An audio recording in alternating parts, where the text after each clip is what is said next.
فيف لالجيري وديما مغاربه وحنا نتفرجوا العلاقه ولا شي واحد شويه ديال التشارج مول الدلاحه الطنون ديال الحشيش حنا اللي نتصلوا حنا اللي نشوهوكم كونوا الصحه المغربيه.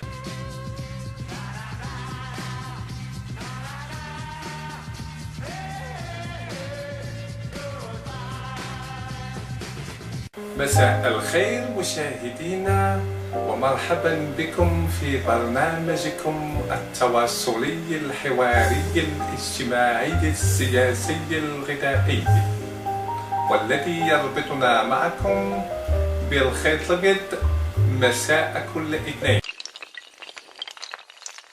حلقة اليوم حلقة متميزة يحضر فيها كل من مغربي وجزائري، كما سينضم إلينا عبر سكايب السيد بلغ موسى المعروف بمول الدلاحة. السلام عليكم، لاباس كي دايرين بخير؟ نتعرفوا أولا على الضيفين الكريمين. السلام عليكم، الاسم مساعين كريم من المغرب وبالضبط مدينة الدار البيضاء. بونجور، معكم السي احمد الكرموشي من مدينة وهر العاصمة الغالية 1 2 3 فيف لالجيري وديما مغاربة ومغاربة الموت. الحلقة غادي تكون مفتوحة، نخليو الضيوف ديالنا يتناقشوا وحنا نتفرجوا. حنا في الغربة يعني ما كاينش شي مشكل ما بين الجالية المغربية والجزائرية، ولكن مؤخرا مع الاحداث اللي عرفتها العلاقات العلاقة ولا شي واحد شوية ديال التشارج. انا هذا السي مول الدلاحة سيدي شبر في ذاك الربيكرو ويجلس يعاير فينا حنايا، وانتوما عندكم شي مجلات الكترونيه ديما يعايروا فينا حنا. هيا انطلقوا. لا اسمح لي يا حميده، ماشي كاع الناس كيسالوا مول الدلاحه لا يمثلوا الا نفسهم. مول الدلاحه صاحبي اسمع، مول الدلاحه واحد الانسان لا يمثلوا الا نفسهم. انتوما عندكم قناه اخت سيما، عندهم قناه ديال سميتها قناه النهار اللي قناه زعما رسميه، والنهار كله هي مقابله غير المغرب، يعني في المغرب وقابلوا المغرب، فهمتيني؟ يعني حشومه يا صاحبي، حشومه، حنا خاوه كما قلت. احنا خوت، ولكن نتوما داك مول الدلاحه ما فهمتوش انا والله. وقناه النهار اصاحبي النهار كله يسب. نتوما راكم تعيطوا بودلاعه واليوم غادي نفرقعوا هاد الدلاعه.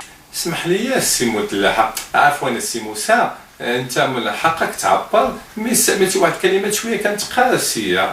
انا ما كنت بوعيب، انا قلت غير هضره زينه.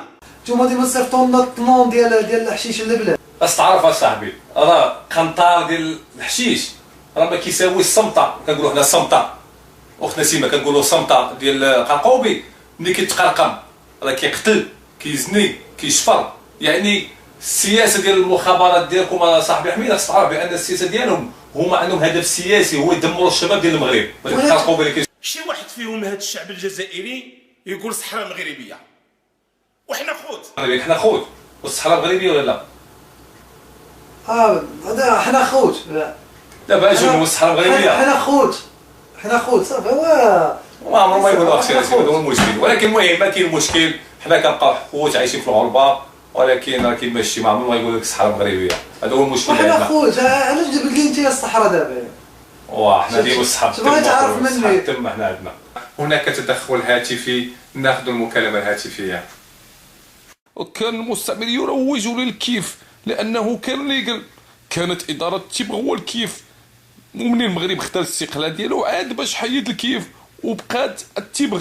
هاد الكيف اللي اصبح اليوم مصنف كدروغز اللي كنقولوا ليه الحشيش راه جديد، لانه في القديم ما كانش الكارو، كان ما يسمى بالسبسي هو المطوي ديال الكيف اللي كيكمل الحشيش ما كيقتلش امو ولا يسرق، اما اللي كياكل حبه وحده ديال القرقوبي يقدر يقتل امو باه والجيران. انه المغاربه قدموا الغالي والرخيص وساهموا بالارواح ديالهم والمال ديالهم في سبيل استقلال الجزائر، كما ان التاريخ لن ينسى الطرد تاع السوفي في يوم العيد ديال 3500 مغربي من الديار الجزائريه.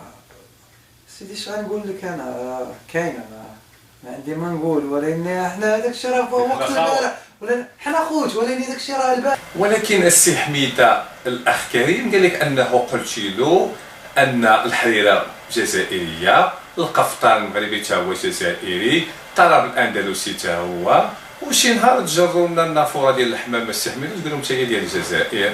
ولا واه. تفضل خي احمد، تفضل كسكسو. الله يحفظك. عجبني الكسكسو انا والله. وكمل كسكسو ماروكان، قولي شي لا هو لا كسكسو ديالكم وخليني ندوق هي الاول. وهريسه ديالكم. يلا بالصحه.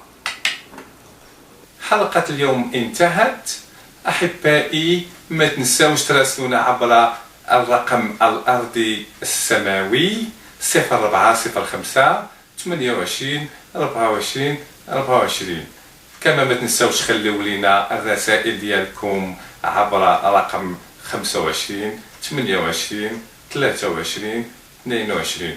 واختصروا الله يخليكم لانه ما عندناش الوقت، لانه كنمشيو نتبرعوا في السيارات ديالنا والفيلات الفاخمه، وما تطولوش. حنا اللي نتصلوا، حنا اللي نشوهوكم، حنا اللي نديروا كل شيء. الى اللقاء.